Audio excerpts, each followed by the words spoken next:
শাহবাগে আন্দোলনরত ইনকিলাব মঞ্চের দাবির সাথে একমত পোষণ করেছেন গণ অধিকার পরিষদের সভাপতি নুরুল হক নূর। বলেছেন, পুলিশকে আক্রমণ করলে দেশের আইন শৃঙ্খলা পরিস্থিতি আরও ভেঙে পড়বে। এর আগে গণজাগরণ মঞ্চের অন্যতম সংগঠক লাকি আক্তার ও ফ্যাসিবাদের দোসরদের গ্রেপ্তার এবং ৩ মাসের মধ্যে ধর্ষণের বিচার নিষ্পত্তি সহ ৫ দাবিতে আন্দোলন চালিয়ে যাওয়ার ঘোষণা দেয় ইনকিলাব মঞ্চ।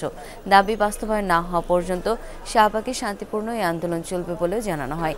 রাতে ঝটিকা মিছিল করে ইনকিলাব মঞ্চ মিছিলটি শাহবাগ থেকে টিএসসি ও নীলক্ষেত মোড় হয়ে আবার শাহবাগে ফিরে সেখানে রাতভর অবস্থান নেয়। এই সরকারের দুর্বলতা নিয়ে আমরা সমালোচনা করব। প্রয়োজনে রাজপথ থেকে চাপ তৈরি করে তাদেরকে জনগণের দাবি আদায়ে রেসপন্স করতে বাধ্য করব। কিন্তু এই সরকারকে আমরা ব্যর্থ হতে দেব না। এই সরকার আমাদের রক্তের উপর দিয়ে তৈরি হয়েছে।